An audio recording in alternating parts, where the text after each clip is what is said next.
시편 52편 1절서부터 끝절까지 우리 천천히 같이 한번 읽어보겠습니다. 시편 52편 다 펼치셨으면 1절서부터 천천히 같이 한번 읽어보죠. 강구한 자여 내가 어찌하여 악한 계획을 스스로 자랑하고 하나님의 인자하심은 항상 이도다. 내 혀가 심한 악을 꾀하여 날카로운 삭소같이 간사를 행하는도다. 내가 손보다 악을 사랑하며 의를 말함보다 거짓을 사랑하는도다. 셀라. 간사한 혀여 내가 잡아먹는 모든 말을 좋아하는도다. 그런즉 하나님이 영영히 너를 멸하시며 너를 취하여 내 장막에서 뽑아내며 생존하는 땅에서 내 뿌리를 떼시리로다. 셀라. 의인이 보고 두려워하며 또 저를 비웃어 말하길 이 사람은 하나님으로 자기 힘을 삼지 아니하고 오직 그 재물의 풍부함을 지지하며 제 악으로 스스로 모든게 하던 자이로다. 오직 나는 하나님의 집에 있는 푸른 감람나무 같으니요 하나님의 인자하심을 영영히 의지하리로다. 주께서 이를 행하셨으므로 내가 영영히 주께 감사하고 주의 이름이 선함으로 주의 성도 앞에서 내가 주의 이름을 의지하리이다. 자, 여기 시편 52편의 배경을 보시면 가로 열고 다윗의 마스기라는 교훈이라는 뜻입니다. 영장으로 한 노래.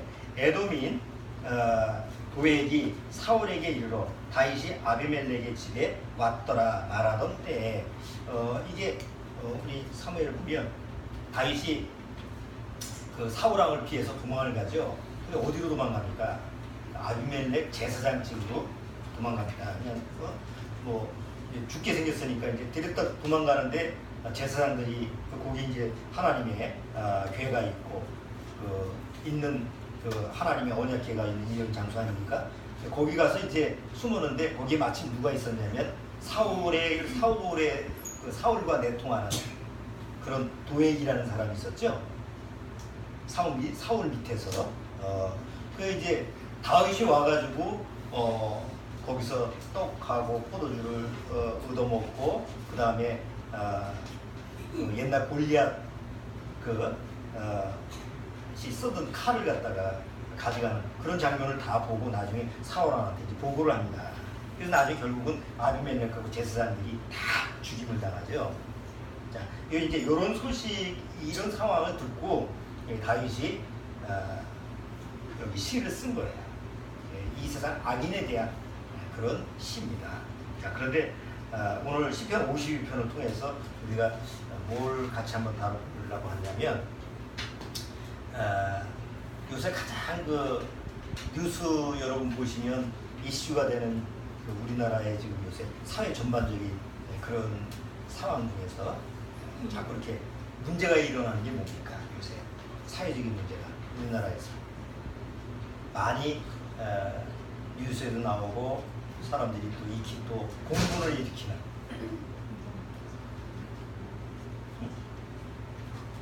요새 뉴스도 안 보십니까? 맨날 뉴스 보면 나오는 얘기. 요새 뭐가 우리 사회적으로 문제가 될까요? 주얼이 또 야구밖에 안 보는구나. 안 봐요. 요즘 안 봐요. 요즘은 안 봐? 시간이 안 돼요. 시간이 안 돼서 자, 애석한 일. 요새 계속 뉴스에 떠드는 게 그 갑질이죠, 갑질. 얼마 전까지는 우리 사회가 피로 사회라고 해서 한참 그냥 온 세상이 피로해. 다 사람들은 막 피로케 하는 그런 게 이제 막 뉴스거리가 되니 요즘에 와서는 이제 갑자기 또 갑질이 또 유행이 돼가지고 요새 갑질 사회 이렇게 우리나라에서 회자가 되는 거예요.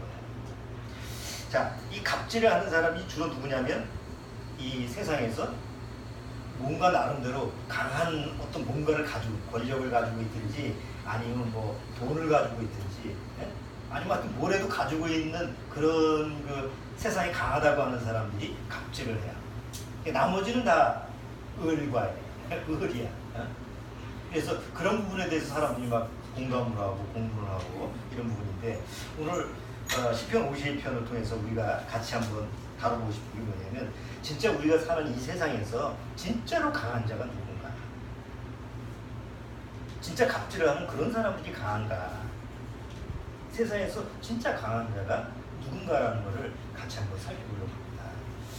주원이 세상에서 가장 강한 자가 누굴까? 우리가 사는 세상에서 가장 강한 사람. 대한민국에서 아니면 뭐 대한민국이든 아니면 전 세계이든 대한민국에서는 뭐 공수부대, 특수부대 뭐 이런 사람들은 굉장히 강하자. 특수부대 요원 그런 사람도 강하고 또 누가 세상에서 제일 강할까요? 영화에도 나오잖아. 슈퍼맨도 나오고 요새 영웅으로 떠도는 근데 그 사람이 그런 사람들은 그 영화 얘기니까 사람이 아니야. 그렇지 상상해서 나온 거니까 그렇지. 그 정도는 구별할 줄 알아야지. 그럼 진짜 세상에서 강한 자는 누굴까? 네가 보기에 강한 사람. 아 저는 강하구나. 근육 많은 근육 많은 사람, 보디빌딩 하는 사람, 힘이 센 사람. 그렇지. 보기에 우리 표면적으로 볼 때는 그럴 수 있지. 보통 우리가 세상에 살다 보면요, 영화에도 많이 나오지만 강한 자를 원하죠. 예를 들어서 뭐 우리가 대통령을 뽑거나 이렇게 했을 때도 뭔가 좀 이미지가 좀 강하고, 아, 저 사람은 좀 약해 빠진 사람 하면 리더는 안 뽑잖아요. 그렇잖아요. 뭐 개를 해도 말이죠.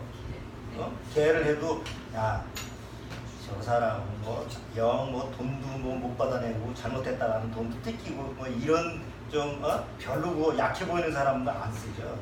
좀 악바이 같고 아, 저 사람 같으면 악착같이 뭐 돈도 걷고 막 그러겠구나. 그러니까 이미지가 좀 강한 사람, 아 뭔가 좀 강해 보이는 사람, 이런 사람을 리더로 뽑지. 아, 저 약해 빠졌어. 이런 사람들이 안 뽑잖아요.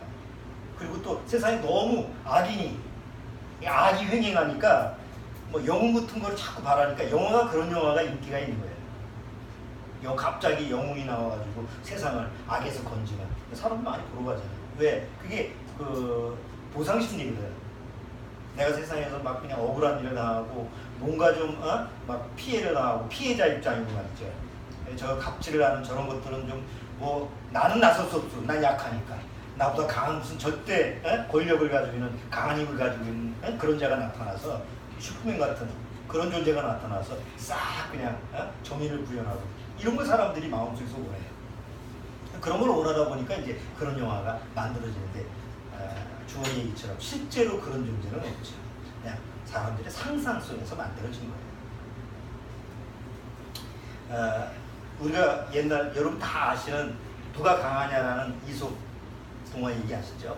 해하고 바람하고 누가 강한지 막 우리 한번 겨뤄보자. 그래서 지나가는 나그네가 있는데 그 나그네의 옷을 누가 먼저 벗기느냐에 따라서 강한 자를 결정하는 거예요. 그래서 해가 내가 먼저 해볼게. 그래가지고 그냥 막 아니죠. 바람이 먼저구나. 바람이 내가 힘이 세니까 내가 저 나그네의 옷을 다 벗겨버릴 거야. 막 바람을 막 부는데 막 바람이 세질수록 나그네는 옷을 어떻게 해요? 또 여며가지고 그냥 막 안 벗기려고 막 애를 쓰죠. 결국 실패하죠. 나중에 해가 야 너 잠깐 돼 있어. 진짜 강한 게 뭔지 보여줄게 해가지고 서서히 햇빛을 갖다가 계속 쪼이니까 나그네가 가다가 하나씩 벗죠. 이솝 우화에서는 뭘 그 교훈을 가르쳐 주는 거예요? 주원아, 그 이솝 우화에서는 무슨 교훈을 우리한테 전달해 주는 것 같아? 그냥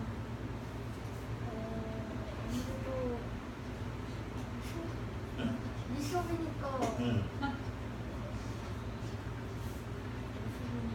무엇이 진짜 강한가라는 어떤 그런 주제를 가지고 뭔가 전달해 주는 교훈이 있지. 그냥 그거는 누가 강하냐니까. 그러니까 누가 강하냐? 보통 세상 사람들이 힘이 세야 된다. 뭐 강력한 어떤 그런 힘을 얘기하지만 해는 뭐예요? 힘을 부리지 않고 서서히, 그렇죠? 천천히 부드럽게 하면서도 오히려 옷을 벗기잖아요. 그러니까 이솝 우화에서는 진짜 강하다라는 건 힘만 세가지고 되는 게 아니다. 뭔가 아주 온유하고 우리가 생각할 때 아주 부드러운 그런 부분에서도 진짜 강하게 나온다라는 그런 반대적인 이제 교훈을 주는데, 누가 인터넷에다가 진짜 세상에서 강한 게 뭐냐라는 12가지를 써놨더라고요. 첫 번째 제일 강한 게 돌이래요. 돌이 강하잖아. 단단하잖아. 근데 돌보다 강한 게 무쇠. 왜냐면 돌을 부서뜨리는 게 무쇠니까. 근데 무쇠보다 강한 게 뭐야? 무쇠를 녹이는 불이죠. 불보다 강한 거. 불을 끄는 물이죠. 물보다 강한 거. 물보다 강한 거. 물을 끌어올리는 구름이지. 구름이 다 돼서 다시 비가 돼서 내리니까. 그래서 아니 이 사람이 쓴 거야. 뭐 지가 만든 거야. 그래서 구름이야. 근데 구름보다 센 거는, 구름은 뭐에 의해서 떠다니지? 바람에 의해서 움직이니까 바람이 더 세지. 바람보다 더 센 건, 바람보다 더 센 건 사람이래. 예? 사람. 하여튼 그 사람이 쓴 거야. 왜는 몰라. 응? 그게 바람보다 사람이 센데, 사람보다 센 게 뭐야? 사람보다 센 거. 사람보다 더 강한 게 두려움이래요. 사람은 무서워. 뭔가 두려워하니까. 근데 두려움보다 센 게 뭐냐? 술이래. 무섭고 두려움은 술 먹으면 잊어버리고, 술 먹으면 잊어버리니까. 근데 술보다 센 게 있어. 잠이야. 술 먹고 잠은 깨니까. 어? 근데 잠보다 더 무서운 게 뭘까? 죽음이지. 왜? 죽음은 영원한 잠이니까. 그렇죠? 그리고 그 잠보다 강한, 죽음보다 더 강한 게 뭐냐? 죽음보다 강한 게 사랑이다. 결론은 이제 제일 세상에서 가라는 건 사랑이다. 이렇게 써놨어. 12가지를 그것 좀 만드느라고 뭐 어디께나 썼겠어. 예? 여러분, 보통 세상에서요, 강하다. 그러면 누가 강하냐? 뭐 알렉산더 대왕도 있고 징기스칸도 있고 그렇잖아요. 세상에 아주 강한 영웅도 있잖아. 그런데 그 강한 영웅을 이 세상에 태어나게 한 게 누구죠? 네? 여자가 아닙니다. 여자는 약합니다. 어머니라고 그러죠. 그래서 보통 세상에 회자되는 말이, 여자는 약하지만 뭐예요? 어머니는 강하다. 왜? 영웅들을 낳은 그 사람이 어머니니까. 그게 인본주의 생각이죠? 사실 인간적인 생각이잖아요. 그러니까 그런 인간적인 생각을 가지고 성경을 바라보니까 예수님보다 강한 게 누구예요? 위대한 예수님을 낳은 누구예요? 어머니 마리아죠. 그게 이제 인간적인 생각이에요. 그래, 예수님이 그렇게 구세주고 메시아고 강하다고 한다면 그 예수님을 낳은 어머니는 얼마나 더 강할까? 그게 인간적인 생각에서는 합당한 생각인데. 그래서 마리아 숭배 사상이 이제 천주교에서는 그게 인간적인 상식으로 봤을 때 당연하거든. 아들보다는 그 어머니가, 그 아들, 위대한 아들을 낳은 어머니니까 어머니가 위대하지. 이렇게 생각하는 거예요. 그걸 사람들이 생각할 때는 맞아. 그렇지. 그 성당 가면 예수님 상은 별로 없는데 누구 상이 있어? 어머니 마리아 상은 다 있어. 예수님 그 꼭 상이 있어도 그 예수님 발에 뭐 입 맞추고 그러잖아요. 그런 것보다 어머니 마리아 그 상 밑에 발에 새콤해. 보니까 스페인에서 보니까 마리아 상이, 어머니 마리아 상이 곳곳마다 성당에 있는데 그냥 발바닥이 시커매. 5만 세계 사람이 다 몰려서 거기다가 입을 맞추고. 그런 마음이 어디서 나는 거예요? 아, 그래. 그 위대하신 예수님을 낳은 어머니는 얼마나 강할까, 위대할까. 이렇게 생각하는 건데, 사실은 그게 인본주의 생각이에요. 사실은 우리나라 사람들이 옛날에 유교에서 배웠던 그런 그 기본 교훈이 아주 성경에 바른. 옛날에 뭐라고 그래요, 우리는? 어머님이 날 낳으시고, 그렇게 낳았어요? 아버지가 날 낳으시고, 어머니가 날 기르시고. 그렇죠? 그 명심보감에 그 가르치거든. 애들은 어렸을 때부터. 부해생한가요? 부해생아. 모국생. 네, 잊어버릴까봐 써놨어. 모해국아. 아버지 날 낳으시고 어머니 날 기르실 때 가만히 생각해보면 아니 주원이 생각을 해봐. 그게 맞아? 아버지 날 낳으시고 어머니 날 기르시는 게 맞아? 어머니 날 낳으시고 아버지 날 기르시는 게 맞아? 어머니 날 낳으시고 응, 그렇지. 어머니가 날 낳으시고 아버지가 날 기르시고 기르시진 않잖아. 회사 나가서 돈 버느라고 뭐 엄마가 낳고 엄마가 기르지 뭐 아버지는 아무것도 한 게 없잖아. 기르지는 않아. 기르지는 않아. 자, 어쨌든 간에 누가 날 낳든 간에 어쨌든 나라는 존재가 태어났을 때 사실 어머니가 날 낳으시고 어쨌든 어머니가 귀하다는 걸 알잖아요. 그렇다면 우리가 성경을 통해서 우리 나 같은 사람을 이 세상에 존재하게 태어나게 하시는 분 누구예요? 하나님이잖아요. 그래서 하나님을 뭐라고 불러요? 하나님 아저씨 이렇게 안 부르잖아. 하나님 삼촌 이렇게 안 부르잖아. 하나님 아버지라고 부르잖아요. 그러니까 하나님 아버지라고 부른다고 한다면 우리가 믿는 사람으로서 하나님을 아버지라고 부른다면 날 낳으신 아버지나 어머니의 사랑이 세상에서 가장 강하다고 하면 그 어머니 아버지를 이 세상에 존재케 한 하나님 아버지의 사랑은 얼마나 더 강하냐. 근데 그런 거는 보통 사람들이 생각을 안 하죠. 관심이 없습니다. 그러니까 오직 강한 거 하면 눈으로 보이는 세상에서 힘이 센 사람, 권력을 가지고 있는 사람 이런 것이 강하게 보이는 거예요. 여러분 하나님이 왜 강하시죠? 하나님이 강한 그 한번 증거를 한번 우리가 생각해 보시죠. 성경에서는 이 세상 임금이 누구라고 그래요? 이 세상 임금은 하나님이 아닙니다. 예수님이 친히 이 세상 임금 사단, 마귀. 이 세상 임금은 마귀다. 내가 이 마귀를 멸하러 왔다. 그러니까 이 세상 임금은 이 세상을 통치하는 왕은 사단이에요. 그러니까 이 세상에서 제일 강한 자는 누구예요? 사단이에요. 근데 사단이 이 세상에서 가장 강한 자가 된 이유가 뭐예요? 원래 이 세상은 하나님의 창조물인 아담 거였잖아요. 하나님이 아담한테 주고 야, 이 모든 거 다스리고 지키고 너가 다 써 했는데 결국은 사단이 와가지고 속여서 하나님의 형상을 닮은 아담과 하와를 뭘로 만들었어요? 죄인으로 타락시켰어요. 죄로 타락시킨 다음에 아담한테 준 모든 것이 다 죄로 오염이 되어 있어요. 아담이 죄로 타락된 다음에 아담만 죄인이 된 게 아니에요. 그 죄의 영향이 다 누구한테까지 갔어요?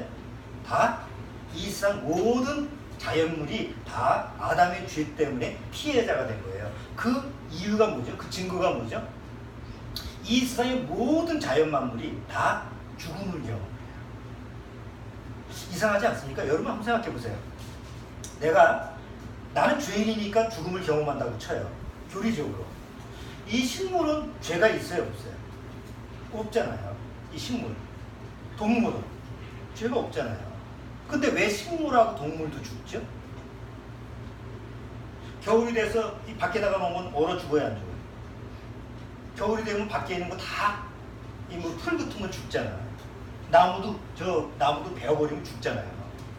그럼 왜 죄가 없는 식물도 죽음이라는 걸 경험하냐고? 왜 동물도 죽음이라는 걸 경험하냐고? 이상하잖아요. 죄도 없는데. 아담과 하와가 죄로 타락된 이후에 아담과 하와한테 줬던 모든 자연 만물이 죄로 말미암아 다 오염됐기 때문에. 하나님이 뭐라고 했어요? 내 말을 어기면 반드시 죽으리라. 아담만 죽은 게 아니라 아담과 연결된 아담한테 준 모든 것이 다 오염된 거죠. 그렇게 만든 게 누구예요? 사단이에요. 자, 그런데 여기서 우리가 이걸 아셔야 돼요. 원래 하나님한테는 죽음이라는 게 있어요, 없어요? 원래 하나님한테는 죽음이라는 게 없어요. 하나님의 세계 속에서는 죽음이라는 그 자체의 단어가 성립이 안 돼요. 사단이 하나님 말씀을 어겨서 하늘에서 쫓겨났잖아요. 사단이 죽은 거예요, 안 죽은 거예요? 사단 마귀가 하나님 나라에서 쉽게 말해서 구테타를 일으켜가지고 하나님을 대적하다가 결국은 쫓겨났잖아요. 그러면 하나님 말씀에 불순종해서 그들이 죽었어요? 천사는 죽을 수가 없는 존재예요. 비록 하나님의 말씀을 불순종해서 하늘나라에서 쫓겨났어도 그들은 절대 죽을 수가 없는 영원한 존재예요. 그럼 죽음이라는 건 누가 경험하는 거냐? 바로 하나님이 형상을 닮은 육체를 가지고 형상으로 만들어주는 사람과 이 세상이에요. 근데 죄로 말미암아 죽음이라는 경험을 하게 된 거죠. 아담이 하나님의 말씀 오고 불순종해서 죄인이 됐어요. 이 세상 모든 것이 다 죽음이라는 걸 경험하게 됐어요. 그걸 사망이라고 해요. 사망. 죄 때문에 사망이 왔잖아요. 죄의 싹은 사망이에요. 그래서 하나님은 죄도 없고 사망도 없고 죽음이라는 게 없기 때문에 하나님은 죽음이라는 것을 다룰 수가 없어요. 하나님은 사망이라고 하는 것을 갖다가 관리할 수가 없어요. 무슨 얘기인지 아시겠어요? 하나님은 죄도 없고 죽음도 없고 사망도 없기 때문에 그걸 관리할 수가 없어요. 하나님하고는 어떻게 관계를 질 수가 없어. 그런데 인간이 죄를 지음으로 말미암아 죄의 결과로 죽게 됐잖아요. 그래서 사망의 권세, 죽음의 권세, 사망의 권세를 하나님이 누구한테 관리하게 했느냐면 바로 사단한테 관리하게 한 거예요. 무슨 말인지 아시겠죠? 네? 이 처음 듣는 얘기라 여러분들이 이거 뭔 얘기지? 이렇게 이해하기 어려우실 것 같은데 아주 쉽게 생각해서 하나님 편에서는 죽음이랑 사망이라는 게 절대 있을 수가 없기 때문에 죽을 수가 없어. 하나님 나라에서는 죽는 존재가 없으니까. 그런데 하나님이 어느 날 하나님이 형상을 닮은 인간이 죄를 져가지고 이제 사망에 처하게 됐다고 해서 내가 새로운 신설 과목, 내가 너들 때문에 또 하나를 관리하게 생겼다. 내가 죽음을 이제 관리해야지. 이룰 수가 없다고 하나님의 성품상. 하나님은 절대로 죽음이라는 거하고 마주할 수 없어요. 죽음이라는 거를 만질 수도 없어요. 하나님은. 성품 자체가. 그래서 어차피 죄 때문에 사망이라는 게 생겼으니까 그 사망을 누구한테 관리하게 했다고요?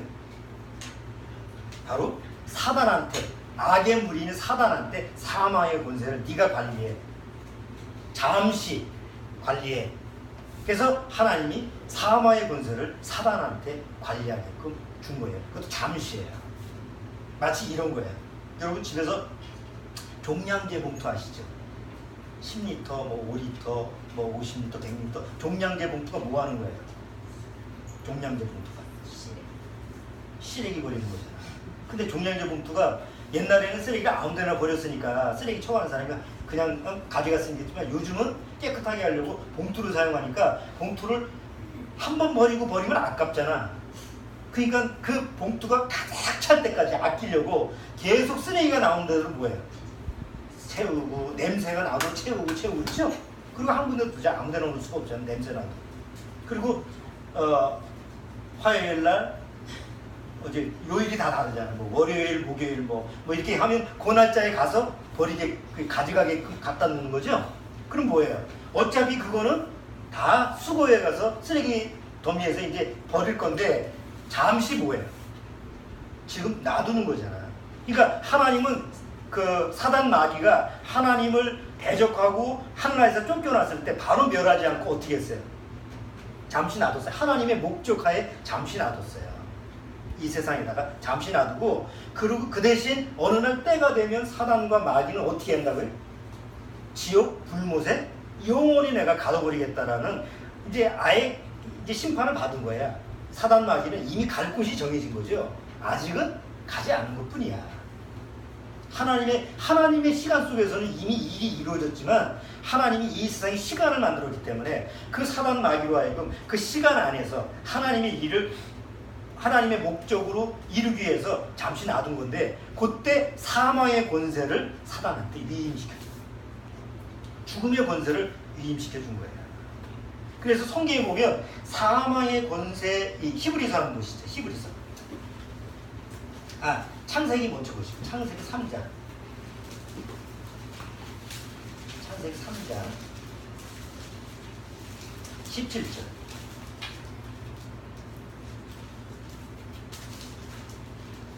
자, 창세기 3장 17절. 7절 아담에게 이르시되 내가 내 아내의 말을 듣고 내가 너더러 먹지 말라는 나무 실과를 먹었은즉 땅은 너로 인하여 뭘 받아요? 누가 저주를 받았어요? 땅이 저주를 받았어. 땅이 저주를 받았다. 이 땅이라는 것은 이 세상을 얘기하는 거예요. 그러니까 저주받았다는 건 뭐예요? 다 죽음에 처해진 거예요. 그래서 히브리서 2장 히브리서 2장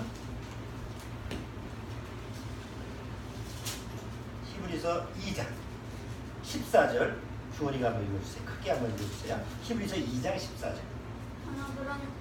자녀들은 혈육에 함께 속하였으니 그도 또한 한 모양으로 혈육에 함께 속하지만 사망으로 말미암아 사망의 세력을 잡으면서 곧 마귀를 없이 하시며 자 사망으로 말미암아 죽음이라는 게 왔기 때문에 그 사망의 세력을 뭐해?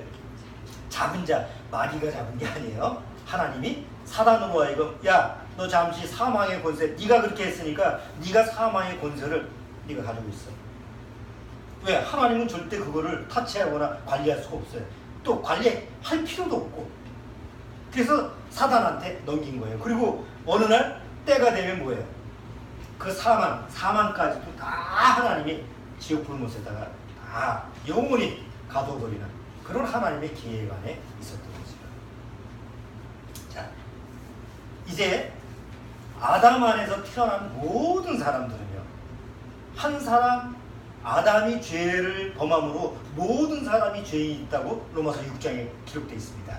자, 다 어디 안에 있어요? 사망의 권세 안에 있습니다.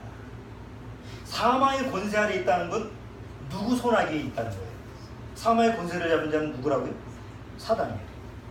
사단 안에 사망의 권세를 잡고 있는 사단 안에 있는 사람은 다 강한 자예요. 강할 수가 없어요. 왜? 다 죽음의 종로를 타는 자예요.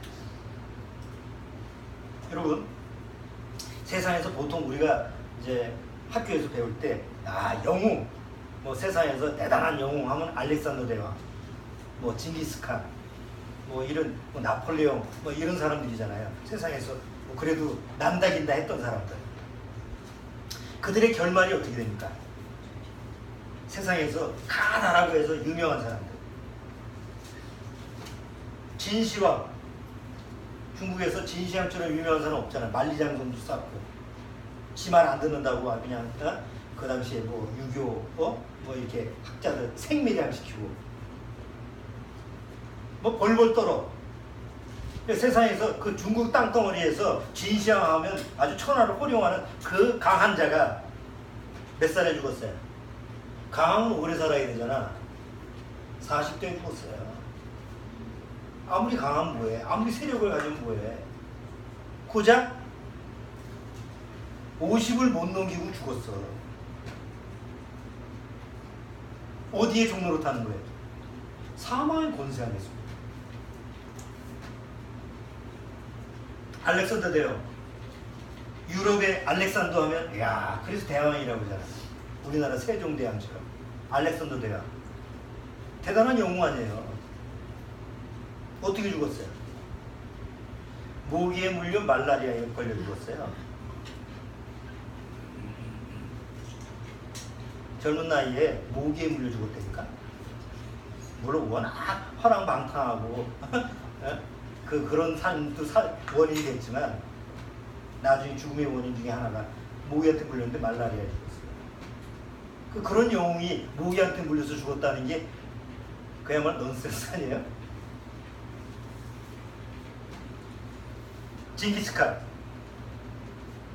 그 대륙을 정복했던 징기스칸 얼마나 오래 살았을 것 같아요? 언제 죽었는지도 몰라.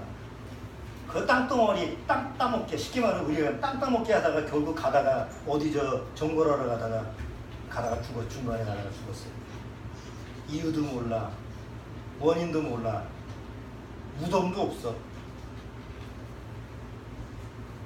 그러니까 세상에서 남다긴다 하는 영웅들이라고 해도 결국은 나중에는 어디서 종로를 타는 거예요? 사망, 죽음의 종로를 타는 거예요. 그러니까 죽음이라는 게 오면 사실 아무것도 아니야. 그런데 사단은, 사망의 권세를 잡은 사단은요, 절대로 자기 수하에 있는 그 자기 손아귀에 있는 자들한테 죽음이라는 것이 자기한테 오지 않는다라는 것을 심어준 거예요. 한번 생각해보세요. 우리가 죽을 것 같아? 내가 지금 건강하고 별 문제가 없으면 죽을 것 같지 않잖아. 아니 암병이 와도 내가 살 수 있을지 몰라. 그러니까 절대 죽음이라는 거를 내 상황으로 생각하지 않게 하는 게 사단이, 사마의 권세를 잡는 자 사단이 하는 속임수예요. 그런데 죽음은 항상 나하고 같이 있어요. 언제 죽을지 모르잖아. 누가 뭐 죽는다고 예고하고 죽나? 근데 성경에 뭐라고 그래요? 항상 죽음에 대해서 경고를 하고 있죠. 오늘이라도, 내일이라도, 지금이라도 너는 오늘 죽음에 처할 수 있다. 그러니까 뭘 알아? 죽음에 대해서 준비해라, 예비해라. 근데 사단한테 속으면 계속 뭐라고? 아니에요. 죽음은 나한테 멀어요. 지금 눈앞에 닥친 이거 먼저 해결해야 돼요. 지금 이거부터, 사업서부터, 결혼하는 사람 결혼서부터, 이거저거 다 눈앞에 닥친 걸 하는 것을 우선으로 생각하는 게 그게 다 사단한테 속는 거예요. 그걸 열심히 했는데 죽음이 딱 와버리면 아무것도 아니잖아. 그 뻔히 알면서도 사실 벗어나지 못해.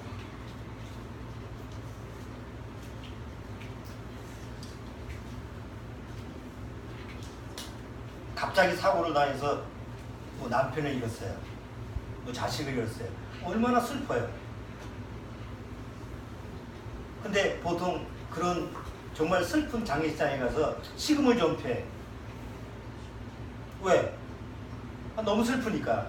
근데 주변 사람들이 가서 뭐라고 위로를 해요? 그래, 산 사람은 살아야지.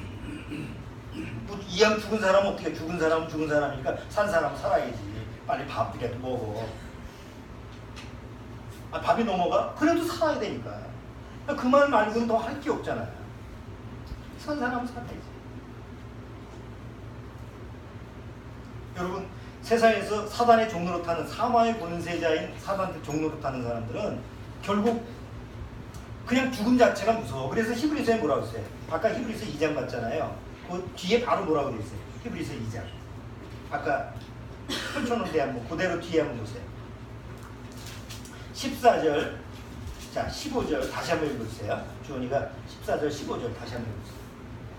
자녀들은 혈육에 함께 속하심을, 그도 또한 한 모양으로 혈육에 함께 속하심은 사망으로 말미암아 사망의 세력을 잡은 자 곧 마귀를 없이 하시며, 또 죽기를 무서워함으로 일생에 매여 종로를 타는 모든 자들을 도와주려 하시니. 뭘 무서워해? 죽기를 무서워함으로 일생에 매여 종로를 타는. 죽는 게 두려워. 아이고, 내가 이거 못하면 이거 큰일 나, 죽을 것 같아. 그렇죠? 우리 그런 일 많잖아요. 이거 안 되면 죽을 것 같아. 사실은 그런 일은 하나도 없어요. 우리가 죽을 것 같은 그 대상들이 세상에서는 사실 죽을 것 같은 일은 없어요. 그런데 사단은 그렇게 만드는 거예요. 야, 내가 저 집이 없으면 죽을 것 같아. 집 없어도 살자. 저 권력이 없으면 죽을 것 같아. 저 명예가 없으면, 저 취미가 없으면, 내가 가지고 있는 뭐가 없으면 죽을 것 같아. 근데 사실은 다 사단한테 속는 거예요. 그거 없이도 살 수가 있는데 사단은 내 안에다가 그것이 없으면 죽을 것 같은 생각을 넣어. 그러니까 거기에 쫓아갈 수밖에 없는 거예요. 정말 어리석은 거죠. 근데 그걸 우리가 모르는 게 아니에요. 알면서도 그냥 그렇게 끌려가. 그게 사단의 종로로 타는 자들이 일생에 매여 죽기를 무서워하면서 일생에 매여 종로로 타는. 그런데 예수님은 그런 자들한테 뭐라고 했어요? 얘들아, 몸만 죽이는 자들을 두려워하지 마라. 몸을 죽일 수는 있어. 내 육체를 죽일 수는 있어. 그런 자들을 두려워하지 마. 오히려 너희들이 두려워할 것은 몸과 영혼을 지옥에 보내실 수 있는 하나님을 두려워. 예수님 그런 말씀을 하셨어요. 보세요. 마태복음 10장. 마태복음 10장.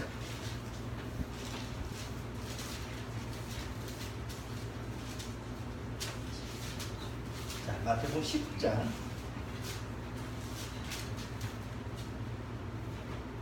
10장 28절. 10장 28절. 자, 그것도 읽어주세요. 우리가 몸은 죽어도 영혼은 능히 죽이지 못하는 자들을 두려워하지 말고 오직 몸과 영혼을 능히 지옥에 멸하시는 자를 두려워하라. 뭘 두려워라고 했어요? 우리 육체를, 우리 몸을 어떻게 할 수 있는 거는 사단이에요. 사단은 사망의 권세를 잡고 있으니까 우리 육체를 지가 사용할 수도 있어. 여러분 욥기 아시죠? 욥기에 욥을 막 거의 죽을 지경까지 처하게 만든 게 누구였어요? 하나님이에요, 사단이에요? 사단이에요. 몸을 쳐서 그 지경까지 만들 수 있는 게 사단이에요. 그런데 그 영혼을 해칠 수가 없어요, 사단. 근데 그 영혼을 지옥 보내시는 분이 누구냐면 하나님이에요. 근데 사람들은 누구만 무서워해요? 몸만 어떻게 하는 사단의 권세, 눈에 보이지 않지만 사단의 존재에 대해서만 두려워하지 내 몸과 영혼을 지옥에 보내시는 하나님은 무서워하지 않고 두려워하지 않고 이게 사단한테 속아서. 자, 처음에 설교 들어가기 전에 요새 우리 사회가 어떤 사회라고? 갑질 사회라고 했어요. 옛날 땅콩 회항 사건 아시죠? 그 부사장이 대한항공 부사장이 땅콩이 뭐 어쩌고 저쩌고 해가지고 난 그것도 납득이 안 가네. 아무리 사장이고 부사장이고 가는 비행기를 다시 돌아가가지고 저 승무원 보고 너 내려. 전 세계적으로 난 납득이 그건 있을 수가 없는 일이라고 생각해요. 근데 버젓이 우리나라에서는 그런 게 통용돼. 상식 밖의 얘기 아니야. 아무리 몰라도. 그 부사장이 우리나라에 유명대 나오지 않았습니까? 그렇게 배운 사람이 마음에 뭐가 있는 거예요? 나는 적어도 이 항공사에 오는데 말이야. 내 말을 무시해? 땅콩 바꿔보라고 하면 바꿔보지. 뭐 어디 난 내용은 잘 모르겠는데 별거가 또 아닌 거야. 뭐 큰 문제는 몰라. 아니 땅콩이 뭐 잘못됐으면 뭐가 잘못됐겠어. 벌레가 들어가도 그냥 떠야지. 그거서부터 뭐지? 총각내 야채 가게 이영석이라는 사람이 또 그 자수성 간 사람이라며요. 뭐 리아카를 시작해가지고 야채 가게를 해서 체인점을 했어요. 근데 그 다음서부터 체인점을 젊은 사람한테 나처럼 성공해라 해가지고 모델이 돼서 젊은 사람을 특히 그 점주들을 외부에서 오는 게 아니라 자기 밑에서 일하는 사람들이 뽑아가지고 했다고 그래. 그게 이제 동생뻘이잖아요. 아마 내 생각에는 이 뉴스에 뜨면 굉장히 과장된 모습이 있는데 내 생각에는 좀 더 엄하게 이렇게 하려고 그러는데 심했어. 도를 좀 넘었어. 욕설을 하고 그 다음에 또 상납을 하게 하고 이제 이렇게 나중에 다 벌어지니까 나중에 이제 문제가 되는 거예요. 갑질이라고 해서 문제가 되는 거예요. 또 미스터 피자 또 회장이 사퇴를 했죠. 전에랑 관계가 있어. 미스터 피자 아니야 그거는? 그건 아니야. 그래가지고 그 갑질을 한 것 때문에 뭐 사퇴를 하고 종근당도 또 그랬고 요새는 또 맨날 뉴스에 육군대장하고 부인이 그 공관병 하시잖아요. 거기서 이제 자기네들 두는 옛날에 뭐 따까리라고 했어. 따까리 하면 우리 군대 가면 따까리 하면 다 좋은 보직이라고 하고 다 그걸 가기로 보내거든. 근데 그게 아니더라고. 안 가길 잘했어. 가서 그냥 온갖 잡일은 다 해주고 지금보다 옛날에 더 심했잖아요.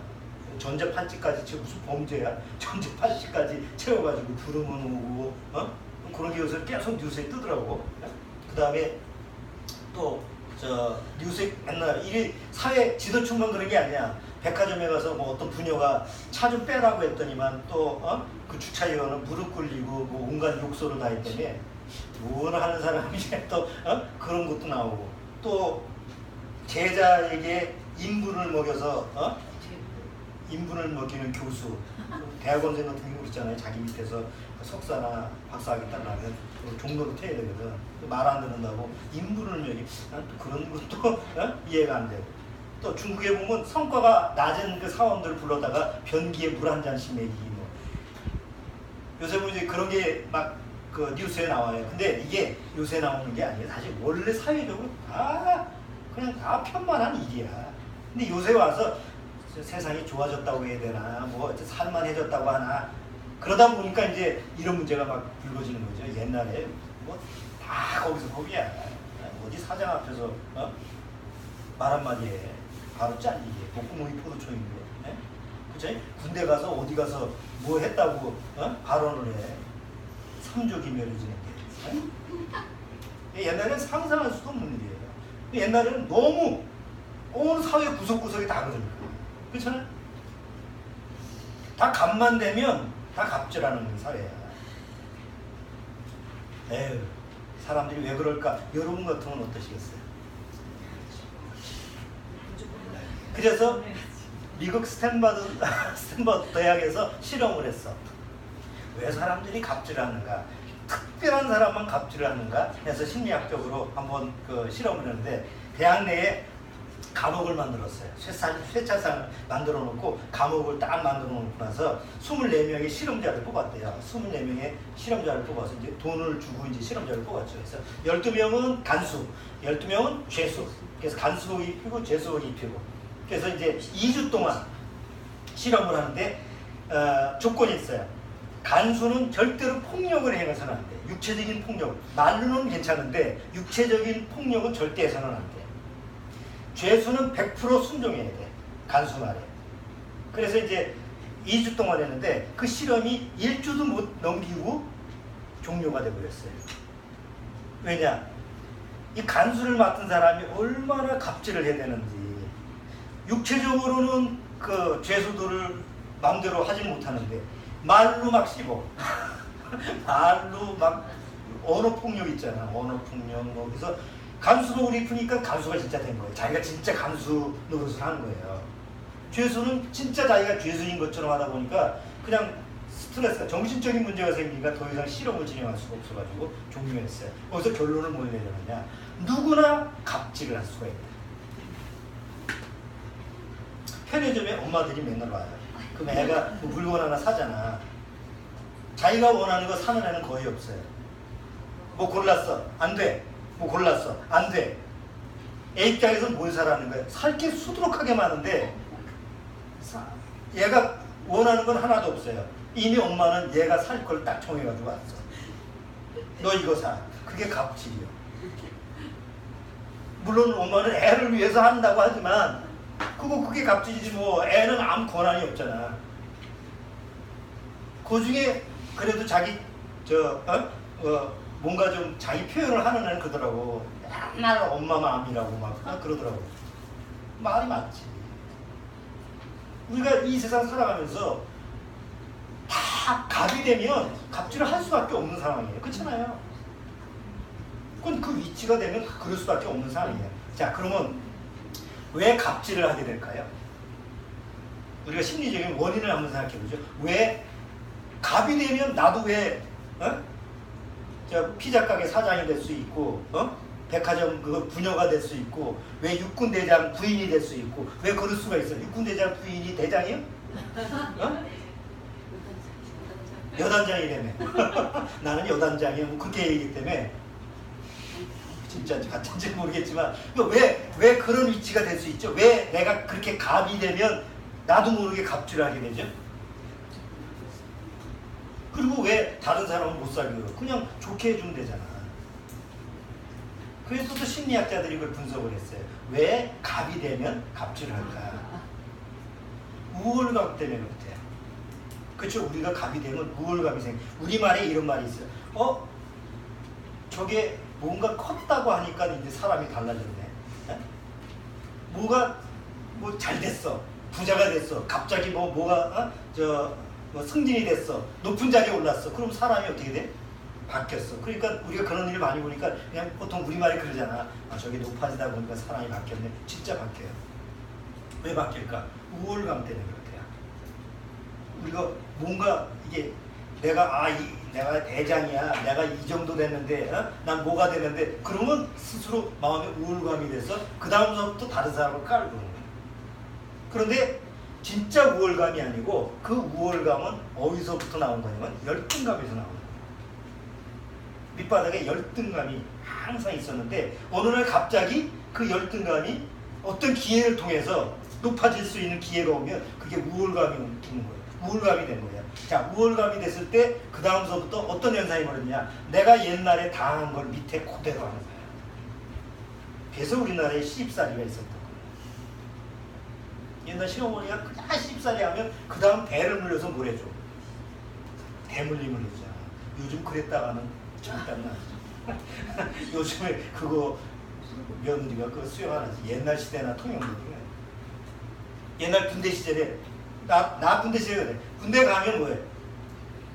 위에 고참들이 모아놓고 하네. 내가 고참들한테 얼마나 얻어맞는지 알아? 니들도 맞아봐. 니들도 죽어봐.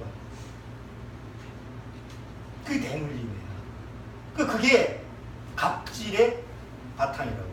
내가 억울하고 분통하고 내가 내 안에서 불안하고 그런 어떤 내 심리적인 그런 부정적인 감정들을 어떤 위치가 되면 높은 위치가 되면 그 다음서부터 막 다른 사람한테 전가시키는 거야. 그러니까 외형적으로 봤을 때는 야 저런 사람이 저 정도 위치가 되고 저 정도 교양이 있고 저 정도 위치가 되는 사람이 어떻게 저런 일 때문에 비행기를 돌릴까? 밑바닥에 뭐가 깔려있는 거예요? 어떤 열등의식이 계속 깔려요. 열등감은 부자라고 해서 없는 게 아니에요. 많이 배웠다고 해서 없는 게 아니에요. 더 심해. 왜? 없으면 차라리 아무것도 없기 때문에 열등감을 가질 것도 없어. 열등감은 뭐예요? 남하고 비교하는 거잖아. 네? 비교는 누가 더 잘해요? 1등이 비교를 하지 꼴등은 비교를 안 해. 꼴등은 편해. 비교할 게 없어. 어? 비교할 생각도 없어. 근데 1, 2등 하는 애들 맨날 뭐예요? 자기하고 경쟁 상대하고 비교할 수밖에 없어.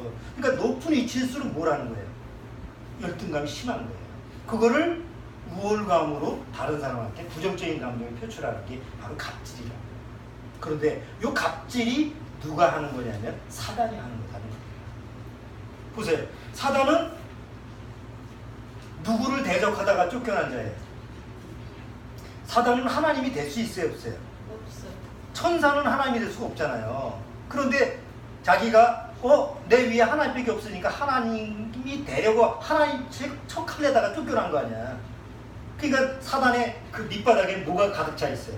항상 하나님보다 못하다는 열등의식이 가득한 거예요. 열등의식이 가득하는데 죄로 타락된 이후에 아담 이후에 모든 죄인들을 자기가 다스리는 이 세상 임금이 됐다고. 그러니까 얼마나 우월감이 있어요.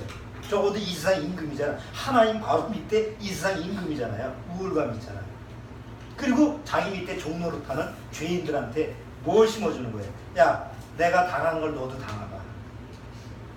그리고 사람 안에다가 갑질을 하게끔 넣어줘요. 자기 마음으로. 그래서 다 하나님같이 되게 만드는 거예요. 다 하나님과 자기가 신이니까 나머지 사람들은 뭐야? 벌레만치도 못 보는. 맨날 뉴스에 나오는 게 뭐예요? 좀 높아졌다고 하면 다른 사람한테 무시하고 뭐 이런 게 막 그냥. 그러니까 또 아래에 있는 또 을들은 또 많잖아. 숫자가 을들이. 그러니까 또 분해가지고 또 원통형하고 이 원통에서 못 살겠다 해가지고 난리 친 거 아니에요. 요즘은 그나마 말할 수 있는 기회, 자유가 많이 주어지니까 그게 막 드러나는 거지. 옛날 같으면 통제를 해서 끽소리 못하게 했으니까 못했지.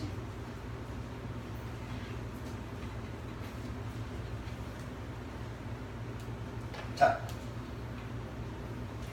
시간이 됐으니까 이제 정리를 하죠. 세상에서 진짜 강한 자가 누군가? 구원받은 사람. 구원받은 여러분입니다. 내가 얼마나 강한지를 잘 몰라서 그렇지, 진짜 내용을 알면 내가 그렇게 강한가? 놀래요. 여러분 한번 보세요. 세상에서 죄를 이길 수 있는 사람이 있어요? 죄를 이기는 사람. 다 죄의 종로로 타는다는데 죄를 이길 수 있는 사람이 누가 있어요? 죄 아래 종로로 타는다는 다 죄의 종이죠? 로마서 5장이 뭐예요? 너희는 죄의 종이었더니. 죄의 종이야. 주인이 누구야? 죄. 죄의 종로로 타는 자는 절대로 죄를 이길 수가 없죠. 그런데 우리가 지난주서부터 시편 51편도에서 네 번의 설교를 우리가 다뤄봤잖아요. 우리는 죄를 죽이는다고 해, 죄를 죽여야 된다고 그랬어요? 죄에 대해서 죽어야 된다고 그랬어요. 죄를 죽이는 게 아니고 죄에 대해서 내가 죽어야 된다고 했잖아요. 그렇죠? 왜? 죄에 대해서 이기는 방법은 죄를 죽이면 안 돼. 죄는 죽일 수가 없어. 만약에 죄를 죽일 수 있다면 예수님이 이 세상에 오셔서 죄를 없애야 돼. 그렇죠? 그런데 예수님은 이 세상에 와서 죄를 죽인 게 아니고 죄에 대해서 예수님도 뭐예요? 죽었어요.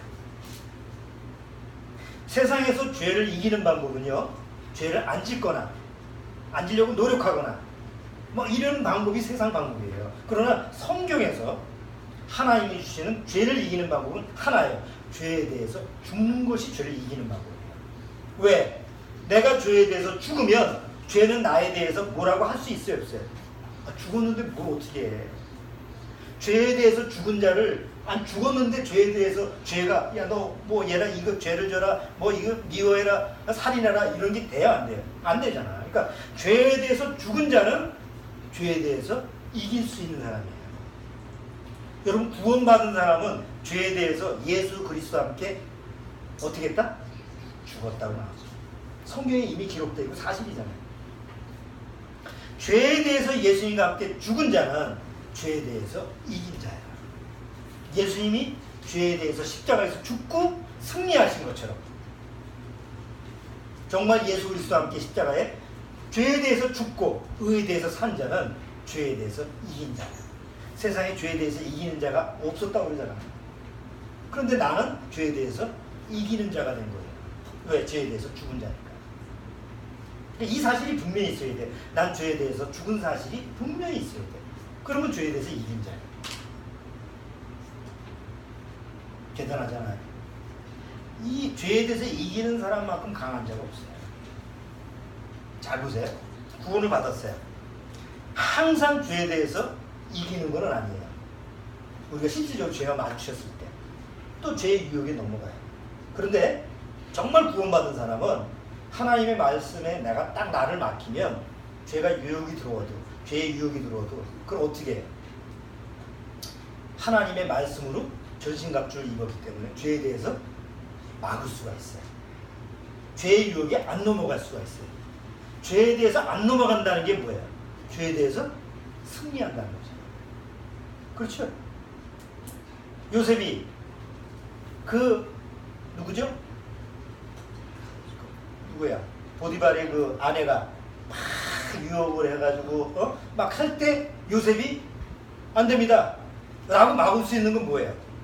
그가 요셉이 도덕과 윤리가 정말 철저해서 그런 게 아니에요. 그 안에 뭐가 있어서 그래요? 죄를 이길 수 있는 능력이 있어서 그래요.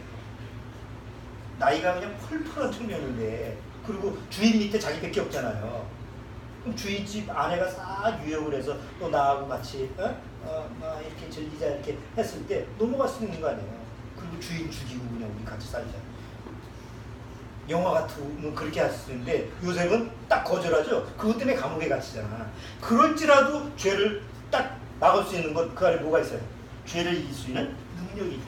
구원받은 사람은 그게 있대. 그거를 경험을 해요. 어떤 죄의 유혹이 어느 날 순간적으로 왔는데 나도 모르는 사이에 죄를 이길 수 있는 그런 경험을 해. 내가 어떻게 이길 수 있지? 어떻게 이게 이겨지지? 내 안에 죄를 이기는 능력, 그리스도의 능력이 있구나. 죄를 이기신 그 주님의 승리가 있었구나. 이걸 발견하니까 대단한 거죠. 이게 진짜 강한 거예요. 죄, 강도, 살인법, 강해 보이지만 그 죄에 대해서 강한 거지 죄를 이기는 게 아니잖아요. 자, 골로새서 2장. 골로새서 2장 15절. 골로새서 2장 15절.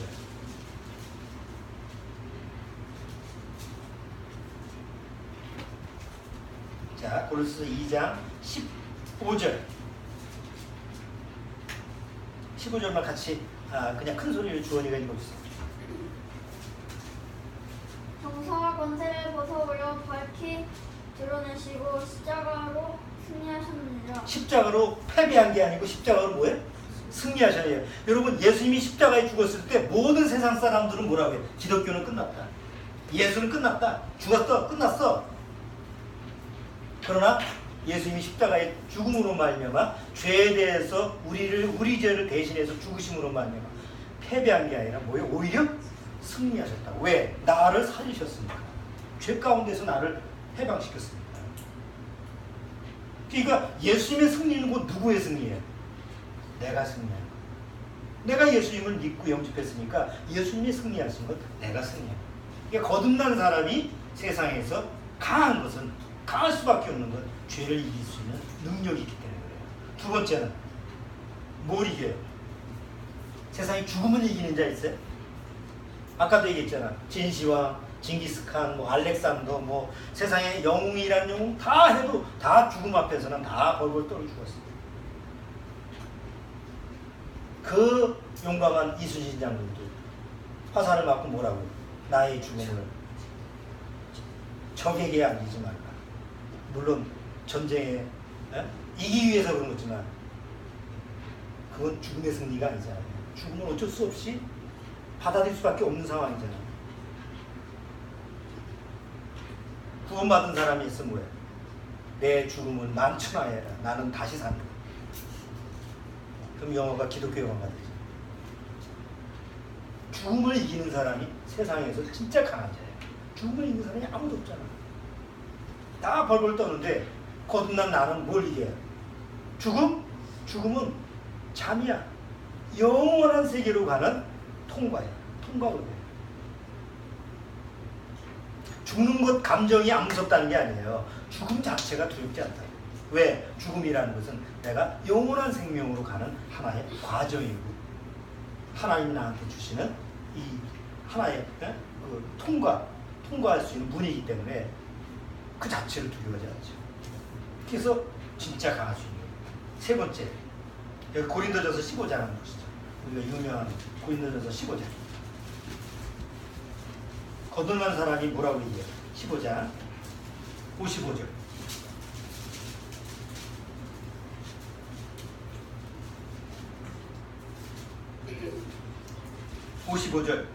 자, 주원이가 한번 크게 읽으세요. 사망아 너의 이기는 것이 어디 있느냐? 사망아 너의 쏘는 것이 어디 있느냐? 자, 사망아, 사망이시여. 존댓말을 안 쓰잖아. 네? 세상 사람들은 죽음이시여, 사망이시여 오지 마세요. 나 아직 죽을 때가 안 됐어요. 죽음이 자기하고 보다 월등한 높은 존재야. 죽음 앞에서는 그렇게 벌벌 떠는 존재야. 아주 비겁하죠. 근데 거듭난 사람은 뭐라고 그래요? 존칭을 쓸 필요가 없어. 사망아, 너희 쏘는 것이 어디냐? 아, 네가 쏘는 게 뭐야? 죄잖아. 나는 죄를 이기는 사람, 죽음도 이긴 사람. 그러니까 떨 필요가 없어. 마지막으로 진짜 이 세상에 강한 자는 이 세상 임금이 누구라고요? 이 세상 임금, 마귀라고 했잖아. 그러면 이 세상 임금을 이기는 사람은 진짜 강한 자죠. 그렇잖아요? 거듭난 사람은 누구를 이겨요? 사단 마귀를 이기는 자예요. 내가 이기는 게 아니지. 내가 이길 수 있는 능력이 없지. 바로 예수님이 사단 마귀를 이기는데 내가 예수님 안에 있으니까 나도 자동적으로 사단 마귀를 이기는 사람이 되는 거예요. 그래서 야고보 장로가 뭐라고 했어요? 야고보 장로가 마귀를 피해서 도망다니라고 한 적이 없어요. 성경에 보면 거듭난 성도한테 마귀를 대적해라. 그러면 마귀가 피한다고 그랬어요. 그럼 마귀가 피하는 사람처럼 강한 사람이 어디 있어? 이 세상 임금 마귀는 모든 죄 아래 자기 밑에 소나기에 있는 종로로 타는 자들을 피해요? 아니, 꽉 집어들이잖아. 갑질이잖아. 사단이 꼼짝 못하게 하잖아. 근데 어느 날 거듭나게 되면 피하지 말고 비겁하게 피하거나 두려워하지 말고 사단이 온다고, 사단과 딱 마주대해서 대적을 하라고. 그러면 사단이 피해갑니다. 이렇게 강한 자가 어디 있어요? 보세요. 제가 얘기하는 게 아니고, 자, 베드로전서 5장. 베드로전서 5장.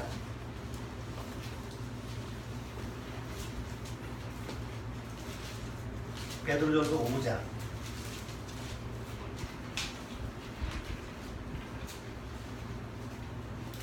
8절. 자, 5장 8절. 우리 요건 같이 한번 읽어보죠. 5장 8절.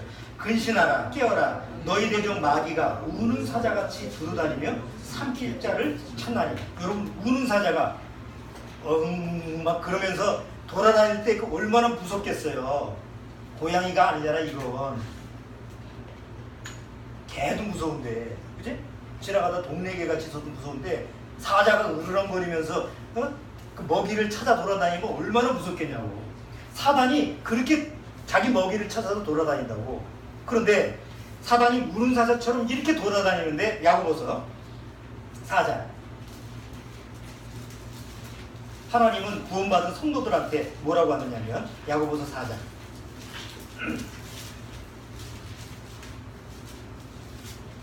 4장 7절. 자, 4장 7절 같이 읽어보죠. 그런즉 너희는 하나님께 순복할지어다 마귀를 대적하라. 그리하면 너희를 피하리라. 사단 마귀가 우는 사자처럼 막 으르렁거리면서 내 앞을 어려움거려도 딱 대적하라고. 그러면 누가 피한다고? 사단이 피해가는 거예요. 왜? 내가 무서워서 그런 게 아니에요. 내 안에 그리스도, 하나님의 아들 예수 그리스도의 능력이 딱 있기 때문에 함부로 할 수가 없는 거예요. 사도 요한은 요한일서에 건드리지도 못한다고 했어요. 세상에 얼마나 강하면 사단조차도 건드리지 못하는 경우일까. 여러분, 우리가 아이들, 우리 자녀들을 교회에서 양육시키면 또 그래야 돼요.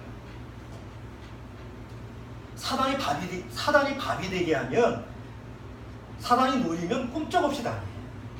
그건 어쩔 수가 없어. 그건 누구도 해서 해줄 수가 없어. 그런데 사단을 이길 수 있는, 사단을 대적해서 사단이 피해갈 수 있는 존재를 만들어 놓으면 우리가 말할 수가 없지. 그렇게 인도를 해서 내 자녀가 그렇게 되면 그 다음 걱정 안 해도 돼. 왜? 정말 세상에서 사단도 피해가는 그런 강한 자가 되기 때문에 나오면은 알아서 해. 근데 그 순서를 바꾸고 오게 되면 나중에 사단이 밥이 돼요. 그러면 누구도 놓을 수가 없어요.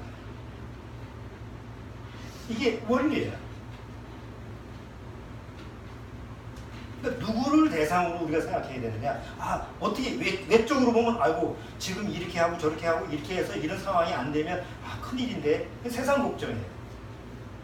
그런데 먼저 하나님 앞에서 하나님이 우리한테 주시는 강한 자로 딱 키워버리면 이미 하나님 앞에 강한 자가 되기 때문에 나머지는 그리스도 안에서 스스로 겪어가게, 스스로 이 세상을 헤쳐 승리하게 나가게끔 서포트만 해주는데, 그게 안 되면 나중에 그 부모가 다 책임을 져야 돼요. 사단한테 이쪽 맞으면 거기 또 땜빵 해주고 저쪽 맞으면 또 그거 메워주고 평생 그렇게 해주는 부모가 거의 배경배이야. 구원받지 못하면 나 그럴 수밖에 없잖아. 요새 사회현상이 그렇다면 일본에서도 집에서 부모 밑에서 그냥 다 거하는 게 무슨 족이라고 하더라? 요새 무슨 족? 부모 하고 얹혀 사는. 유럽도 그렇고 미국도 그렇고 저기 다 젊은 사람들이 사회생활을 못하니까 다 부모 밑에 얹혀가지고 사는 그 무슨 족이라고 하더라고요. 캥거루족? 또 새로운 족이 나왔던데 캥거루족보다 더 심각한 계속 진화가 되더라고요. 또 얼마나 심각해. 그렇잖아요. 어느 날 둥지를 떠나서 스스로 알아서 해야 되는데 그게 안 됐을 때 사단의 밥이 되기 때문에 그래요. 그러나 하나님 앞에서 정말 강한 자가 되면, 죄에 대해서 이길 수 있는 자, 죽음에 대해서 이길 수 있는 자, 사단에 대해서 이기는 자, 이건 구원받은 사람은 당연하잖아요. 진짜 구원받고 이렇게 세상에서 강한 자가 되면 사실 그 다음은 걱정 끝이요.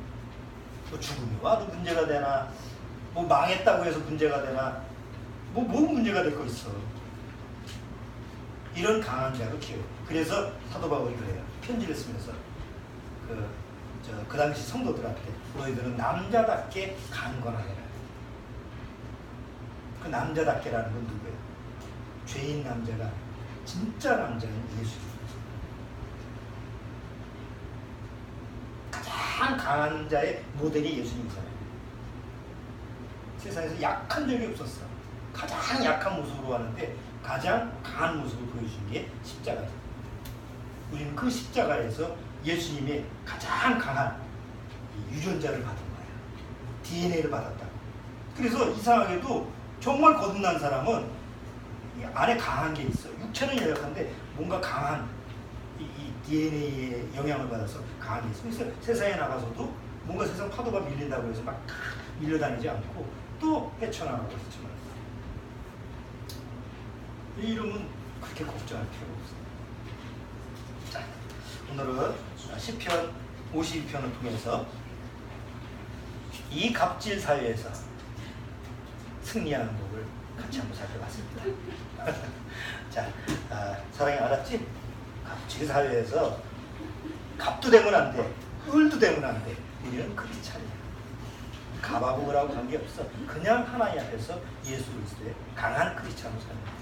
주원이 알았지? 자, 기도하겠습니다. 주님 감사합니다. 정말 우리가 이 세상에서 진짜 믿음으로 강한 자가 되게 하신 것은 오직 하나님의 은혜로 된 것이라는 것을 시인하지 않을 수 없습니다. 내가 한 게 아무것도 없는데 바로 예수 그리스도께서 나를 위해서 십자가에서 피를 흘리시고 그리고 나를 사랑하셔서 나와 함께 다시 하나님의 자녀로 거듭나게 하셨습니다. 내 안에 죄에 대해서 이길 수 있는 능력, 죽음에 대해서, 사망에 대해서 이길 수 있는 능력, 사단 마귀가 나를 어떻게 할 수 없고 나만 보고 나만 봐도 피해갈 수 있는 그런 이기는 능력이 바로 그리스도 안에서 있다라는 사실을 늘 기억하게 하옵소서. 그래서 우리 교회가 이 마지막 때에 강한 복음을 전해서 사단의 종로로 타는 그 무신년들을 한 사람 한 사람 구원할 수 있는 강한 교회가 되도록 주님께서 역사하여 주옵소서. 예수님 이름으로 기도드립니다. 아멘.